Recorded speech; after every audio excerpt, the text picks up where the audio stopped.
glycemic index, glycemic load, and cardiovascular disease and mortality.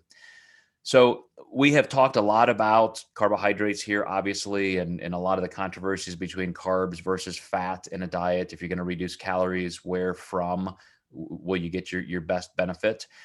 We've also mentioned from time to time that there is a controversy between what is called the insulin model of obesity, which has been pretty thoroughly debunked. But I think if you discuss that as an outright dilemma that has a yes and a no answer, a right and a wrong, we're probably looking at it the wrong way. But there are some very tangential things to that today. So when we're talking about the insulin model of obesity, it's simply saying that insulin drives obesity. End of story. If you're overweight, it's because you ate too many carbohydrates. Your body converted those carbs to fat through the mechanism of insulin.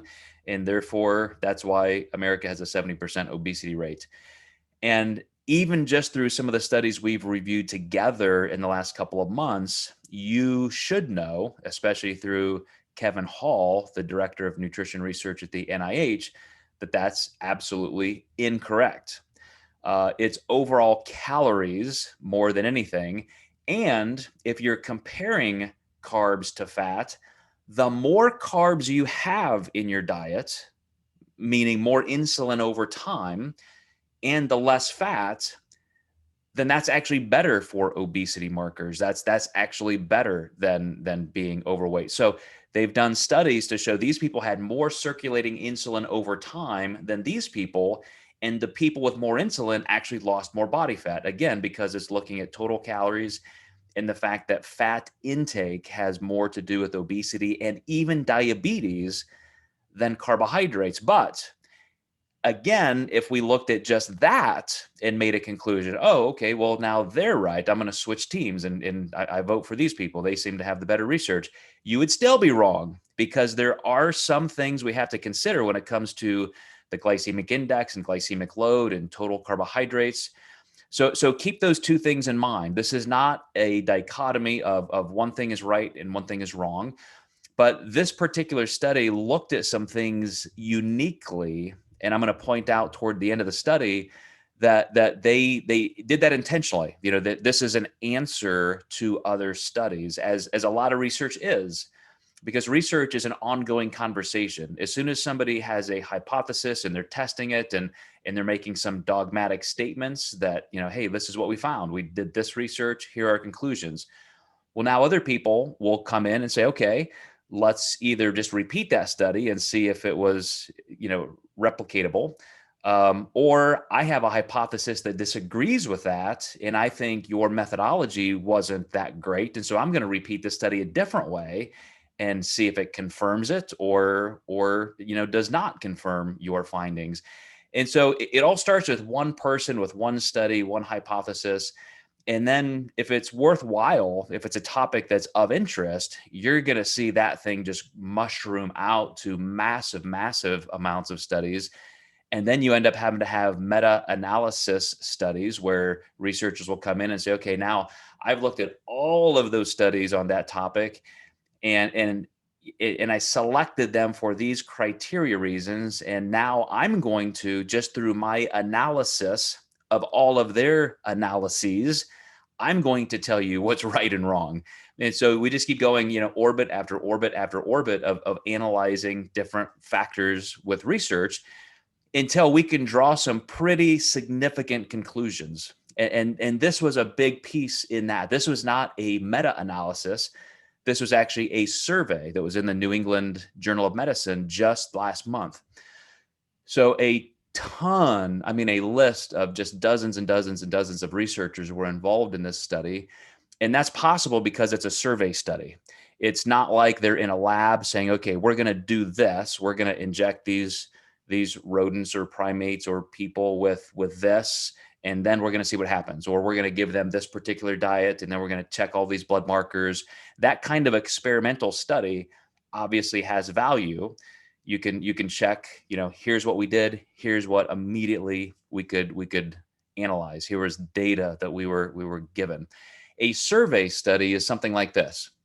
They actually sent out 137,851 surveys. So pretty big study, right? An N of almost 150,000 people.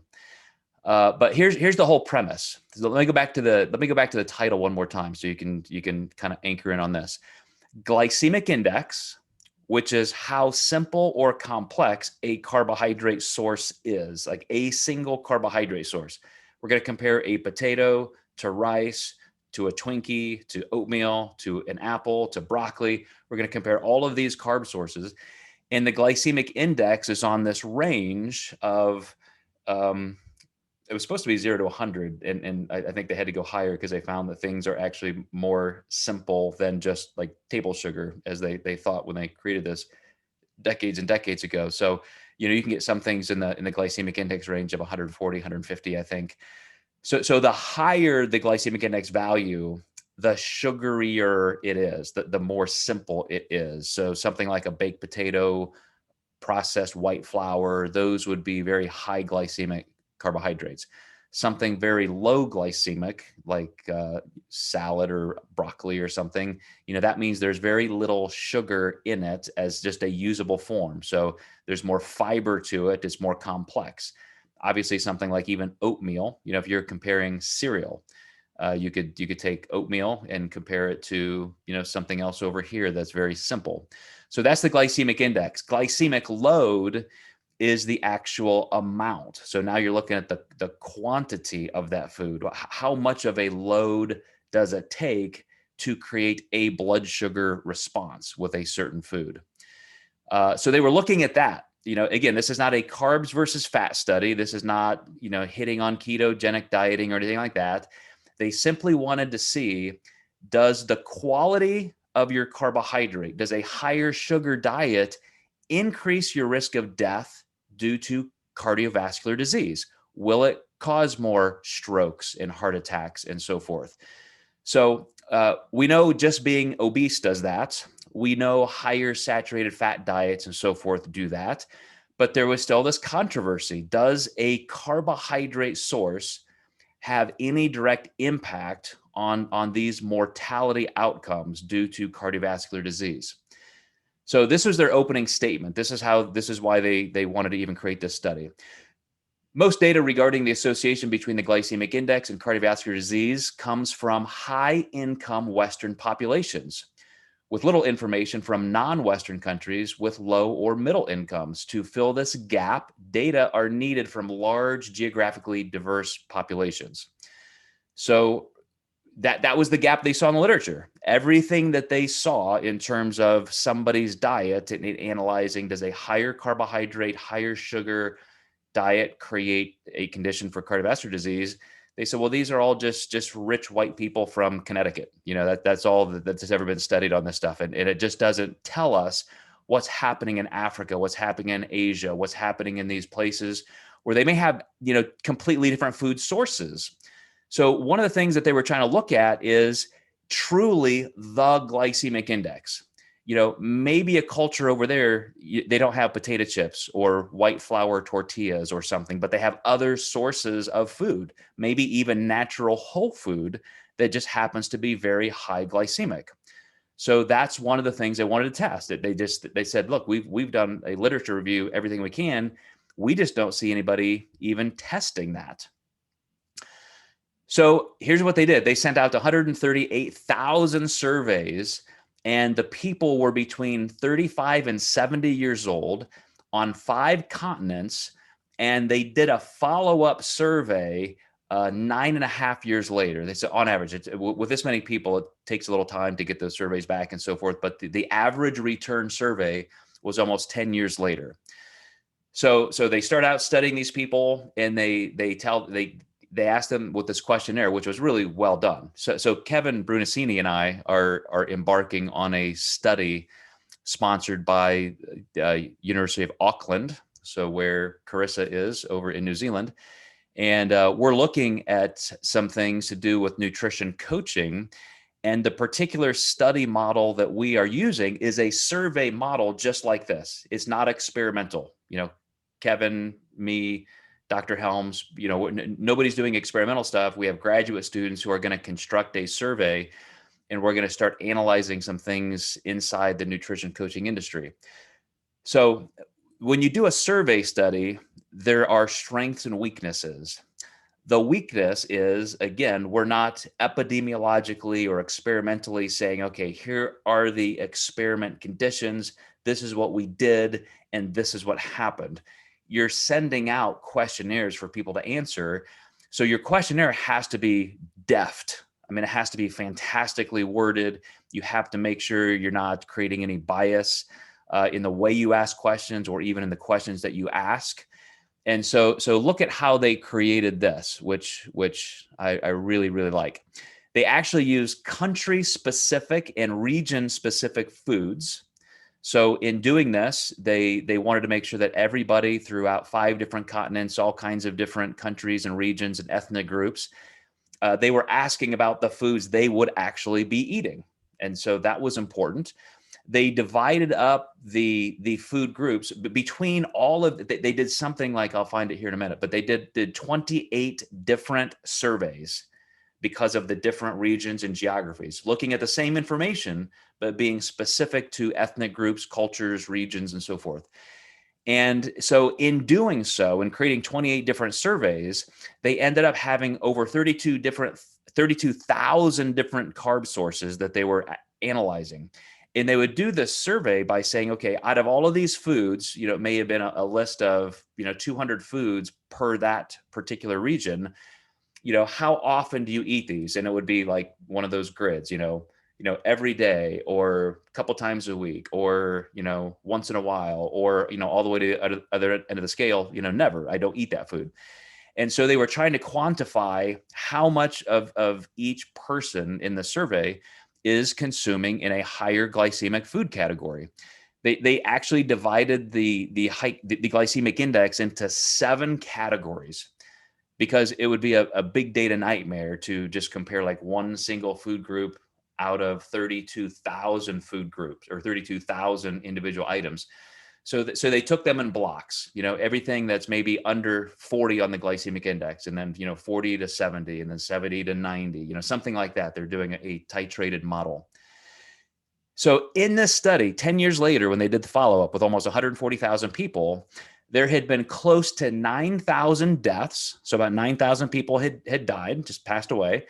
And they had about almost another 9,000, a little over 8,000, just major cardiovascular events that didn't result in death. So you're looking at almost 9,000 deaths and around 8,000 particular cerebral vascular accidents of some sort. And so now they had to see, are there dots we can connect? Can we say that people on a higher glycemic index food, a higher glycemic load type of diet where because of the foods they consume, they're constantly producing more and more insulin. Is that somehow related to cardiovascular disease? So I'm gonna give you the results right now. No suspense needed here, because then I want to really dissect whether we can accept those results or not based on their methodology.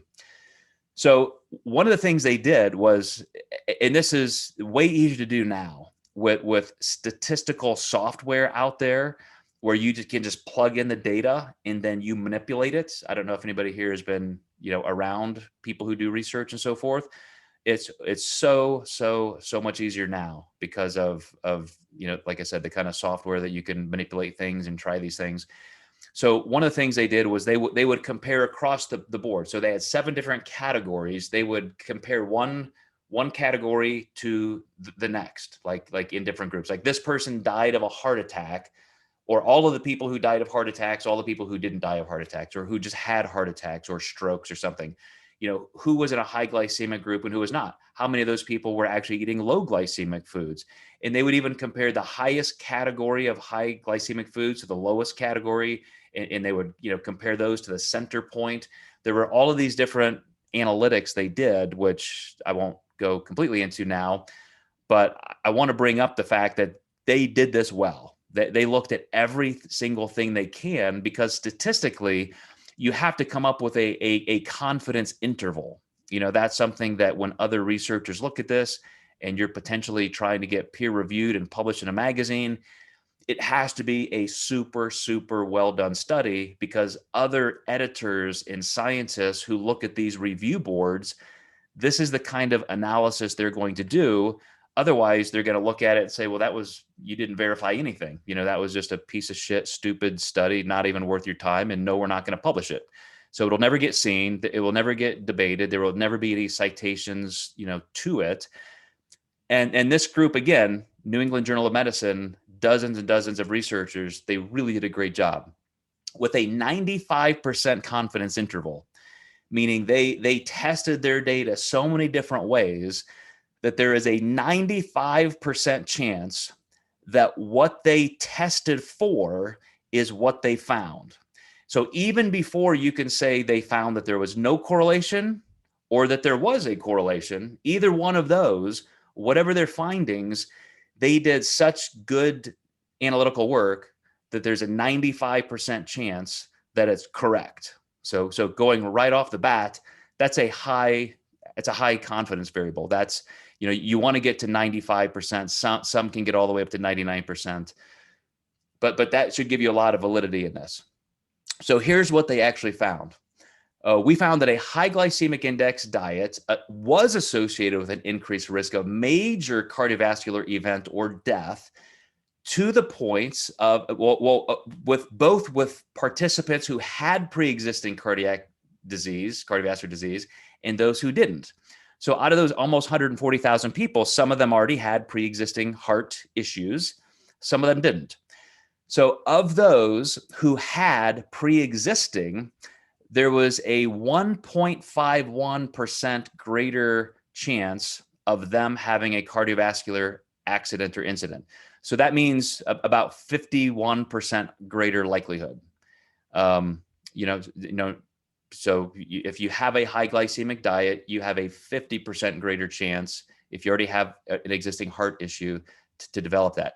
If you did not have heart disease, and again, this was a 10-year survey, so this is an important bit of information too, then you only had about a 1.21. So now just over 20% increase. So you think, well, that's not bad. I can eat a bunch of sugar and low or high glycemic carbohydrates, and it only increases my risk of heart disease by 20%. But you would have to say it's 20% within that 10-year span of somebody having zero cardiac risk, ratio type concerns or pre-existing conditions, to a 20% higher increase, because the other people who already had pre-existing heart conditions, they actually accelerated all the way up to 50% greater chance. So that shows that there is a statistical significance. We can make this correlation. In other words, we can't say, well, out of these 140,000 or so people, and 9,000 of them died, another 8,000 had cardiovascular incidents.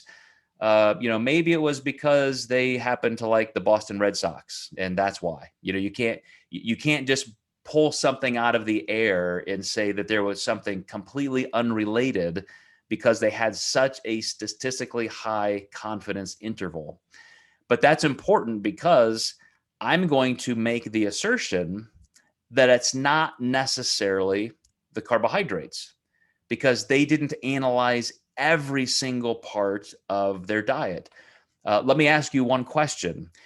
If somebody eats a diet high in sugar or just high in processed foods, what do you think that says about their health values? Are they somebody who might also eat fast food more often, who might also choose not to exercise consistently? Because I know if I'm making the decision to eat a low glycemic index diet, meaning I'm having most of my food from quality whole food sources, and if I were looking at this survey and I was filling out that questionnaire and I was showing that, yeah, I eat oatmeal often, I eat brown rice often, I eat vegetables often, I eat this, and then, how often do you eat cookies or ice cream, things like that? It'd be like, well, only this minimum amount and so forth. So you could look at me as an individual out of that 140,000 and say, wow, Joe doesn't eat very much sugar, So therefore, that's the number one indicator of having great heart health. But they didn't ask me that do I train 60 minutes every single day, 6 days a week? Do I train with great intensity? Can I run 3 miles under 20 minutes? Yeah, smoking. Yeah, they're just not looking at all of these other variables, and they tend to go hand in hand with other positive or negative traits. So what you're hoping for in a survey study like this is just sheer volume of data. They have 140,000 people in on 5 different continents over 10 years. And I'll get down to some of the strengths of the study. I didn't want to like hear this as a record scratch, like, okay, this whole study was now not worth anything. But these are questions you have to ask. If we're going to say there is a correlation, what are some other correlations that we could have missed? One of the things that I will say gives us a clue into some of these correlational things is that those with a higher BMI, they had a much higher rate of cardiovascular incidence with their higher sugar status. So in other words, if I'm 120 pounds and I run 10 miles every day and I eat a lot of sugar, that's very, very different from somebody who's sedentary and who doesn't work out whatsoever and is 75 pounds overweight, and they eat the same amount of sugar as I do. So again, it's not just the glycemic index and the glycemic load that these things matter. But again, in a survey of 130,000 people, 140,000 people, they don't necessarily care that those are those other correlates, because they know if they can get a study published like this and they can get some headlines, then from a public health perspective, they're going to say, okay, sugar's not that great. We definitely can now say there's a correlation between high sugar intake and cardiovascular disease. And maybe that will get some people to start reducing sugar intake.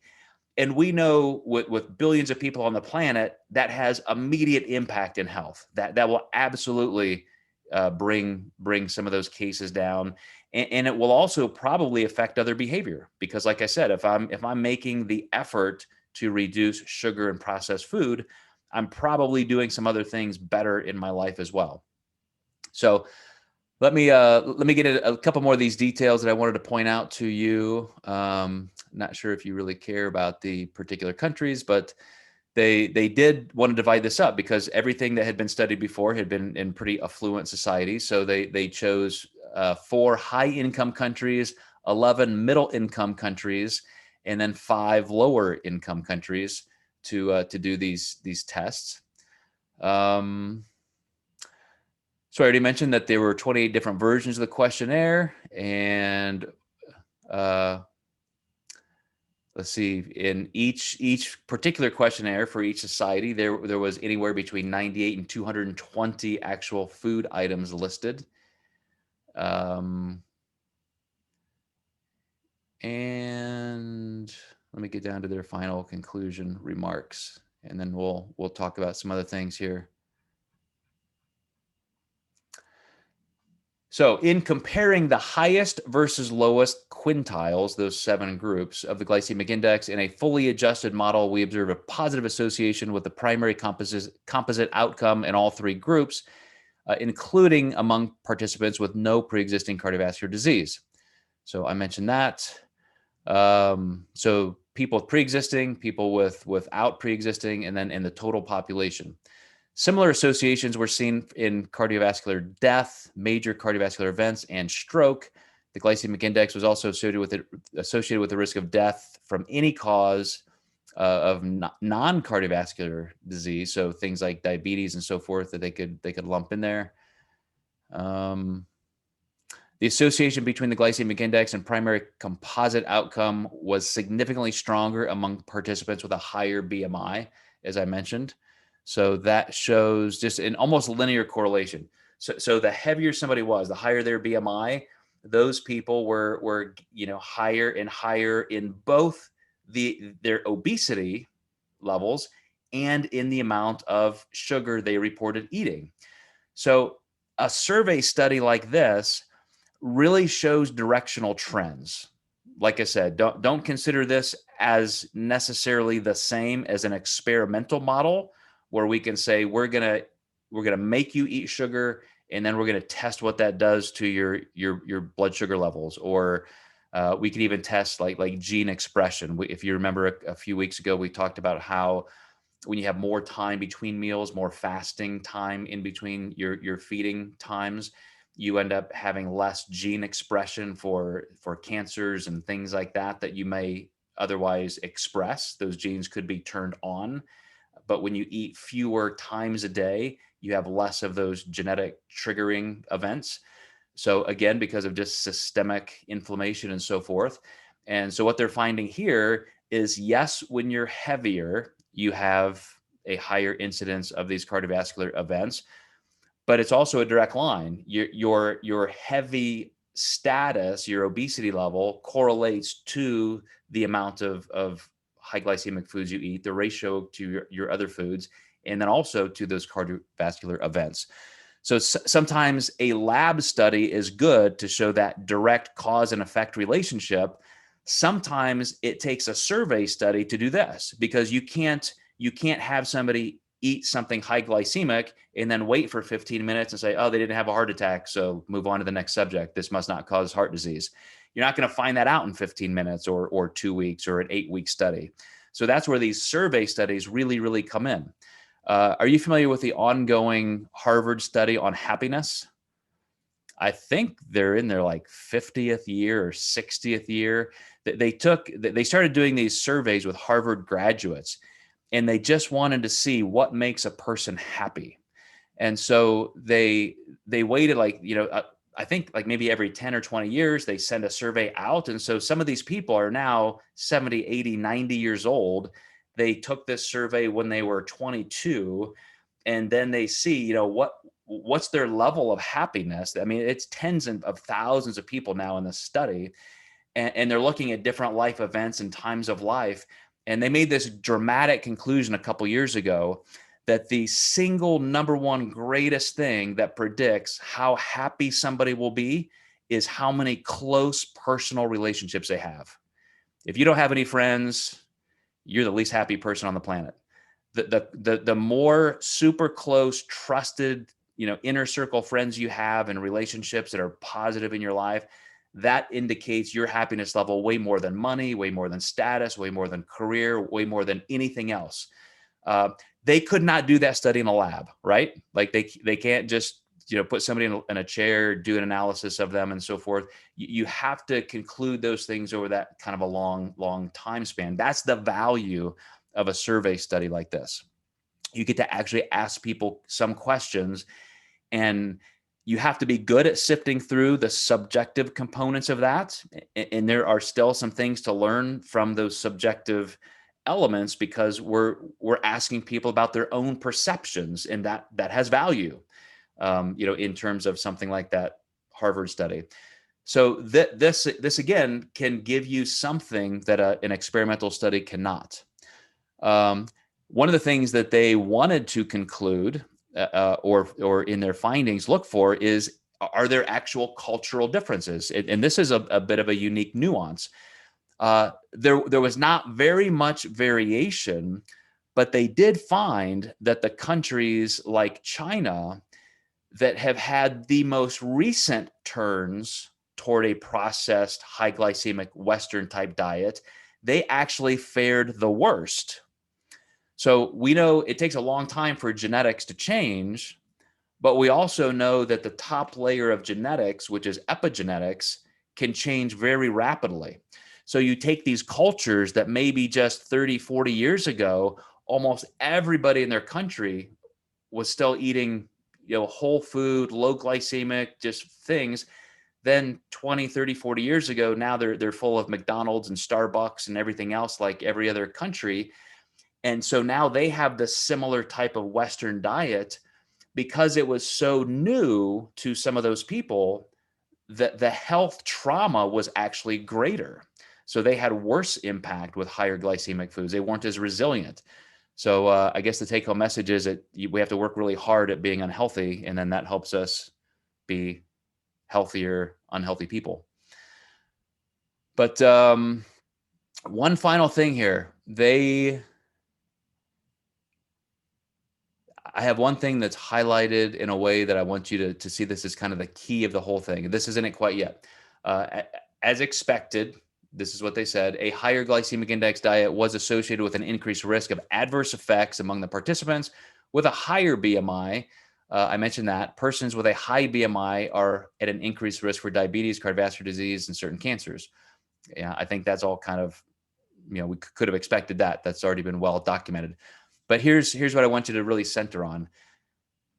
Diets with a high glycemic index can be expected to interact with the insulin resistance associated with increased BMI to produce an even higher postprandial glycemic response. When you are already overweight and you eat a high glycemic food, it almost exponentially makes that high glycemic food worse. If you remember our discussions on the metabolic switch, you're already overweight, your body's already used to using glucose as energy. Your body is always primed. You're in that metabolic position to turn glucose foods, to turn high glycemic foods into fat already. It takes time. It takes months of being in a calorie deficit to move that metabolic switch. And depending on how well controlled your diet is, to move that metabolic switch to where you have greater fat usage adaptation. So just as I said, there's a lot of crossover between any discussion like this and ketogenic dieting and intermittent fasting. You'll hear a lot of that same language, but it's not like you're in one of those extreme camps and you're staying there. There are pros and cons to that, but way more cons. So our goal is to move that metabolic switch to the point where over time, we just have a greater capacity to use fat as energy. If you remember, we can make our bodies better at using fat as energy. You can increase to 10, 20, 30, 40% better efficiency at using fat as energy, meaning you're also that much more resilient to turning carbohydrates into cholesterol, because we can turn the carbs we eat into cholesterol and then be stored as fat.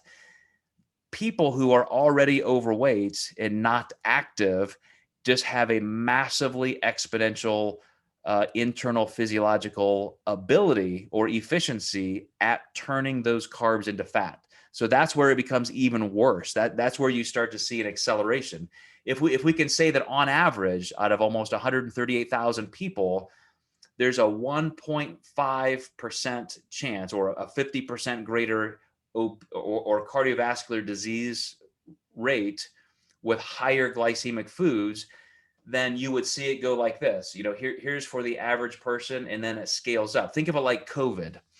We know that, for children, for example, COVID is only about 0.1% lethal. But you get up to the average population and it's about 1% lethal. Then you get up to people over 80 and it's 15 to 20% lethal. So we can say the average lethality rate for COVID is somewhere around 1 or 1.5%, but there are extremely different skewed populations. Same thing here. People who have higher insulin resistance already are going to suffer with this more. So here's what's really interesting too, though. They found some positive correlations. So a low glycemic index diet, and these are controlled for amounts of food. So just, when we're taking those stats into consideration, a lower glycemic index food, more whole food, more complex carbohydrates are associated with lower levels of serum cholesterol, which cholesterol has to be higher if you have heart disease. So that's just naturally, there, and C-reactive protein and lower blood pressure. So now they're getting into the nuances of why these high glycemic index diets end up creating more heart disease. But here's what they said the limitations of their study were. Every single research piece has to say almost, self-critically, here's what we think our study did well. Here's what our study couldn't do well. These were our challenges. These are the things that we couldn't study, we couldn't conclude for whatever reason in the limitations of the study. So one of the reasons I said I wanted to pick through this study model more than we have in the past is that so you guys can see the difference in a survey study. So they said, first of all, carbohydrates were grouped into 7 categories, which may have resulted in less precision. So like I said, if they were going to look at the 3,200 foods individually, like, oh, this food really caused heart disease. This one did not cause heart disease that much at all. So therefore eat this one. They just couldn't do that with 3,200 foods, especially with a self-reporting survey. That would have to be more of an experimental model. But they had to admit, like, that's a limitation of a survey study. We admit that right off the bat. Second, the inclusion of many different populations could limit uniform conclusions. So they could have said, we're just going to study, people in China. We're just going to study people in Saudi Arabia. And therefore, we're going to tell you exactly for your culture what the best foods are and so forth. They said, we didn't look at that. We accounted for that because we wanted to see the impact of different cultures, but we studied the whole group intentionally. And that was what they set out to do. That's what they said did not exist in the literature, is a broad-based look at our, Homo sapien genetics across the planet. So it's, they list it as a strength and a weakness. It's just a nuance of the study. They also said, unfortunately, the number of participants, although large overall, were not large enough to allow for meaningful analysis according to each individual region. So once again, they're saying, look, we only tested 4,000 people in Zambia and, 12,000 people here. So even though it was 140,000 people on 5 continents in several different countries, almost 24 countries, it still wasn't an exhaustive survey of the population in each place. So they said, but here were the strengths. This study was large. It included participants from diverse economic regions, many low-income countries, country-specific food frequency questionnaires to assess intake. We were able to show different associations between glycemic index and the incidence of death and major cardiovascular disease with a positive dose-response relationship. So it wasn't just that they eat these foods, but it's dose-dependent how much. And they said there just hasn't been a recent meta-analysis that has been able to do that. Like we wanted to break new ground. We wanted to create this level of diversity, this number of participants for these reasons. So they came to the conclusion that after all of that work, a 10-year survey study, 5 continents, 140,000 people, you are 50% more likely to have heart disease and probably die of heart disease if you have a diet that is high glycemic. So, like I said, the limitations of that are you could be that person with a 50% greater chance right at the midline, but if you're obese and or sedentary, then your risk goes way, way, way, way, way up, because that's the 50-yard line. That's the average. If you were leaner and super active and you had a high glycemic food intake, your chances aren't going to be that different because your body's better at glucose disposal. You're using that energy. So, we have to look again at total food volume. We have to look at saturated fat and other health values and habits. And I think more than anything, the actual training component really does have to be there, because that's one of the biggest things that reduce our risk of heart disease is, regardless of what we're putting in our diet, our training and our exercise is going to be a huge factor. So even with that not accounted for, again, the midline, 50%, 51% higher rate, then you'd have to assume that those people were at the lower end, but they're still part of that statistical average.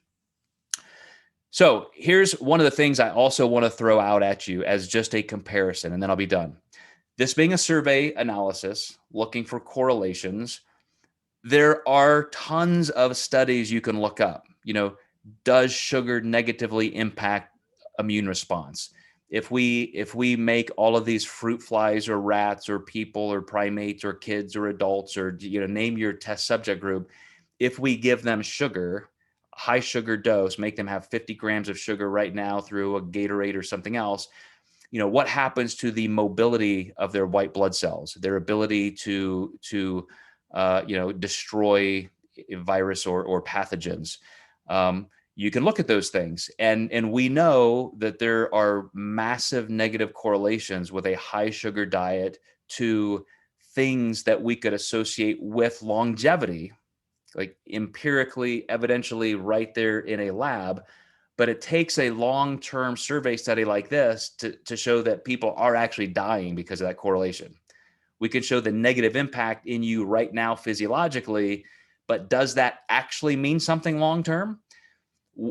We would really just be guessing if we didn't do actual survey studies like this. So that's where the value of this comes in. It's one type of study that ends up being less precise, but very, volumetrically high. And it at least says, hey, you guys are looking in the right direction. There is absolutely a correlation here. Now, if you want to dig deeper into some of those experimental type studies, you can do that, or you can divide these people up into even other subgroups and see if you can make more conclusions.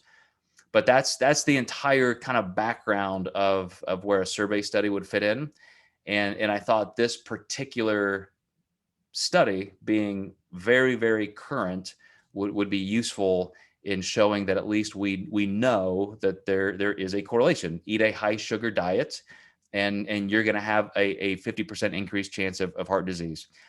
The reason that's important, for you guys, if you're looking into some of the arguments and so forth that happen on social media right now, and everybody likes to talk about the insulin model being debunked, and it really is all about fat or overall calories or this or that, at least this gives you one big piece of information to say, okay, it's still not good to eat sugar. It's still healthier, regardless of whatever other food values you have. It's still healthier to have a lower glycemic index based diet. It's why I eat oatmeal for breakfast most mornings, or a piece of whole grain toast with my egg whites instead of having a donut. It's why I have a whole grain bagel or something for lunch instead of just 3 servings of potato chips. Those are the kind of principled food decisions we make, and we're told we should do that because we're healthy. But it takes a study like this to conclude with that 95% confidence interval that, yeah, you are definitely making the right move. It behooves you to do that. One of the reasons why even last night when my son made these chocolate chip peanut butter cheesecake brownie bar things he made last night, I was already full. It was, dinner was over. I had a great dinner. I was not planning on having anything the rest of the night. And he wanted to make these as a celebration for, the end of our semester. My daughter graduates high school, and I'm, finishing up a degree. And so what did I do? I cut a tiny, tiny, tiny little piece because I just didn't want to have that kind of not just a glycemic load, but just a high sugar food when I'm going to be going to bed in an hour or two. So then my wife said, hey, look, I can't put these all in this Tupperware container. Would you eat this last little piece here? And so my wife gave me a piece the exact same size as I had just eaten. And I started to say, oh, okay, it's small. I may as well do it. I just got to take one for the team to make sure that the Tupperware container is symmetrical and everything fits. But then I thought, damn it, no. I'm losing weight. Like this does not align with my goals. And so my draw to be an OCD perfectionist and make sure that, everything fits properly, I was ready to sacrifice my own health value-based decision. So instead, I got just a separate little container and put that away, and it's still sitting in my cabinet at home in the kitchen. So yay me. The reason I brought up that story is because it is research like this that does sway people's behavior. It still comes down to us to make those decisions. But why would I, when I love this food, when it tastes so great, when it's right in front of me, when my wife's shoving it under my nose and she said, here, it's just another small piece, just go ahead and eat it to get rid of it, just makes my job easier. why would I not do it? Even though I impulsively wanted to, and I even said yes, my second, more prefrontal cortex decision was to put it away because research like this exists. That's counter to my health goals. That's counter to my current physique goals. And so I think things like this are valuable to us as people who are health enthusiasts, trying to eat a little bit better, trying to feel better, trying to maintain our better health. But why didn't she eat it? Exactly, because she's so lean. Andrew Hughes said, "Why didn't she eat it? She's trying to kill you," which is very, very true. But she has incredible health values, even more than I would. She has no problem saying no. It was she did. She's like, "I'm not going to eat that. I'm done. So we'll just give it to Joe. He's the garbage disposal. We know he'll eat anything." But she was wrong last night. I had a nice victory there. So any questions on this? Let's go over kind of the methodology stuff, or even just their conclusions. Anybody have any questions on the study itself or the topic of just glycemic index and glycemic load?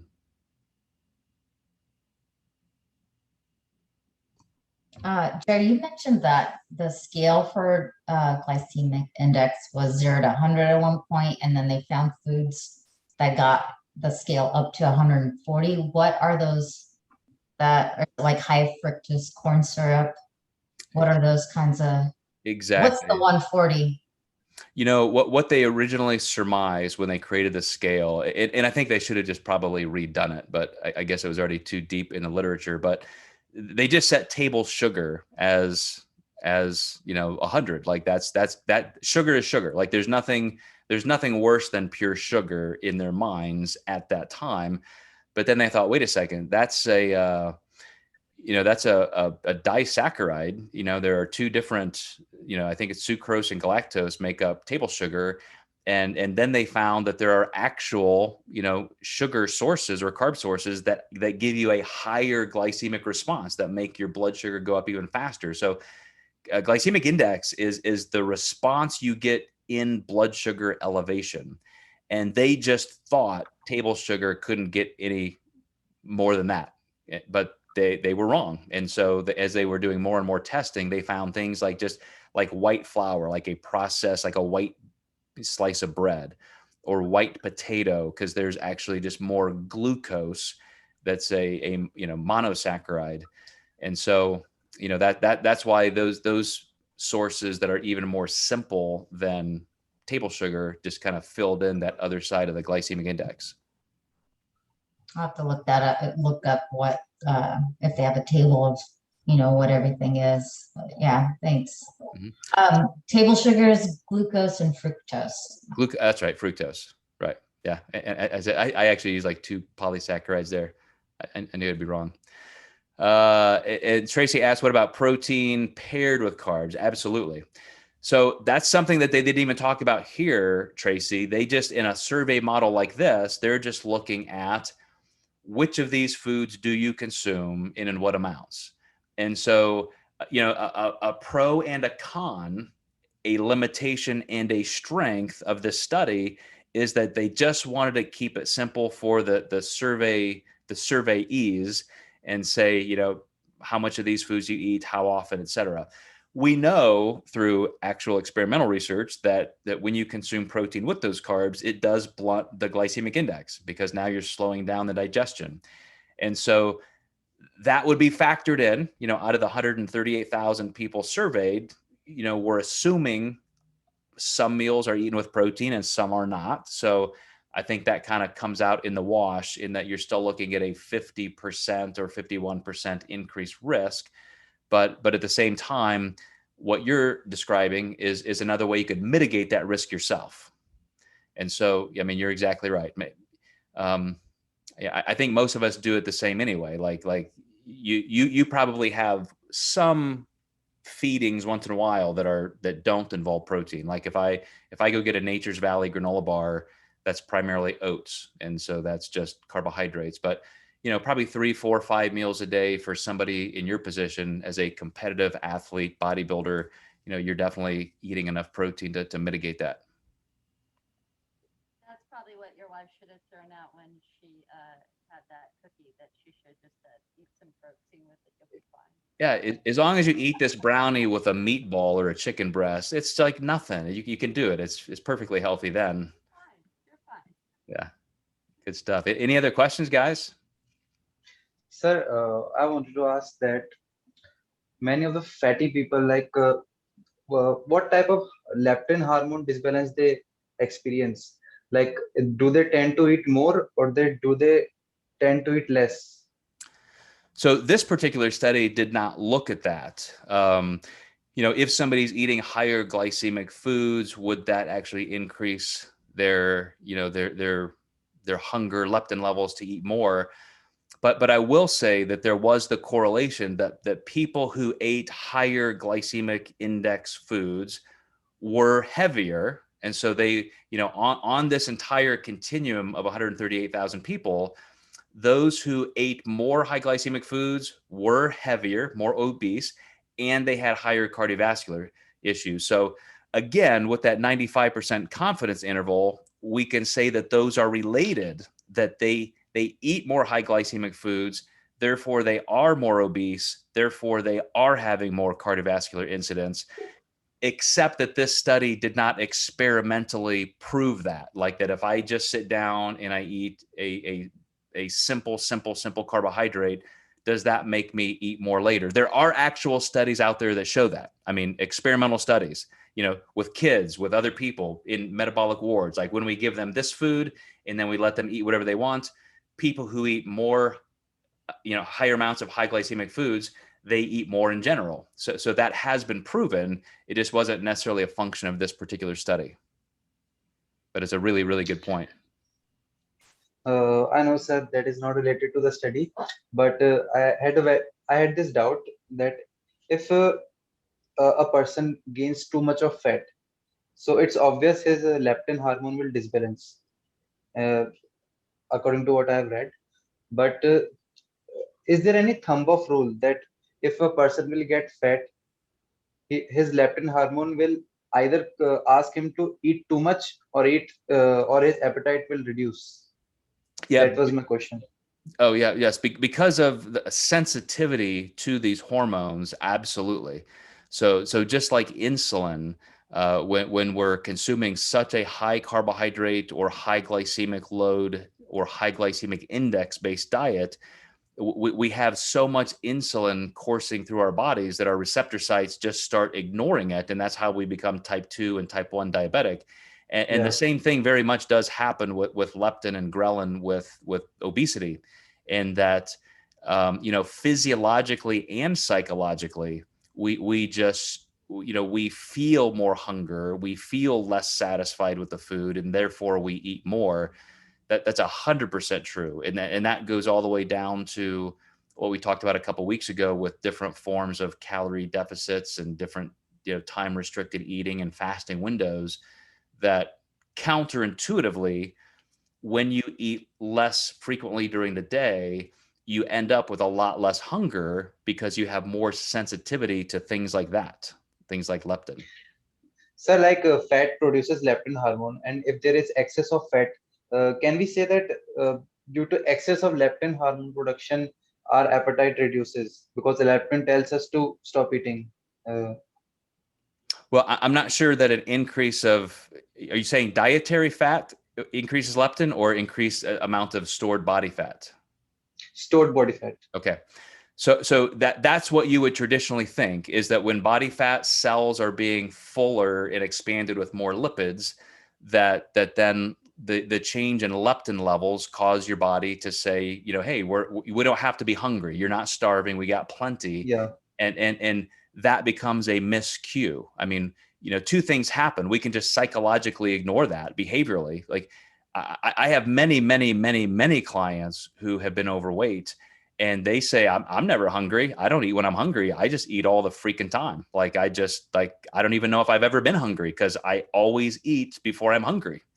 And so just describing hunger cues can be different. We can't correlate hunger cues and behavior based on exact blood leptin levels, because you can ignore hunger either way. You can ignore it on the positive side, or you can ignore the fact that you're not hungry and eat anyway.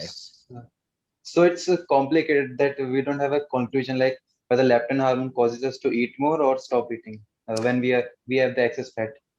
Well, that's what that hormone is there for, but we still don't have to listen to it. Again, I don't. Yeah. I ate that brownie last night and I wasn't hungry. It wasn't because leptin was saying, Joe, you're starving, you must eat. I ate it because it was there. I was not listening to my body cues. I cognitively made the decision to have a small piece, and I cognitively made the decision to put away that second piece, but it had nothing to do with leptin levels. It was that was my conscious awareness and decision making, which is another phenomenal point, in that that's what drives some of these physiological changes. Because for us to get to the point where we're actually not feeling as much hunger, we're getting better at glucose disposal, we are, reducing hunger between meals, it's because we volitionally, through our neocortex, made the decisions to not eat even when we are hungry. In a calorie deficit, there are plenty of times somebody's hungry and they just say, well, I'm not going to eat because it's not time. Doesn't fit my schedule for the day, doesn't fit my plan. So we can ignore hunger just like we can ignore the absence of hunger. It's not always leptin is there to drive us from a brainstem level. Leptin is there when my 5-month-old grandson cries because he's hungry. That's because that's the only way he can communicate. He's feeling that hunger from his brainstem. He can't articulate to me, excuse me, grandfather, I would like some food. He's listening to that brainstem level response hormonally. We can just choose to ignore that. That's how we become 70% obese as a society, is by ignoring those hunger cues. So with excess fat, eating too much or eating less is completely our choice, our response. Huh? Well, if I'm overweight, if I have 20 Yeah. pounds of body fat that I don't need, it's above my healthy, best weight, or I'm 200 pounds overweight, you reach a point when you're above your metabolic set point that it's not like your hunger's increasing anymore, and we never necessarily get a revulsion from food. Like there's not a point where you say, okay, I'm 200 pounds overweight, or I weigh 600 pounds. So leptin levels or other hormones in my body, neurotransmitters, are telling me I can't even eat. We'll still eat, I go to buffets here in the United States and I see 600-pound people coming back with 16 plates of ribs and baked potatoes and stuff. Their body does not tell them to stop eating. So, all of this, none of this revolves around leptin. Like leptin is the least important part of this conversation, because we can override it with our thoughts. I mean, it's there as a trigger, and it's something we can study and say, oh yes, leptin increases or decreases hunger based on our body fat storage. But the fact that we can ignore that on both sides is what's most important.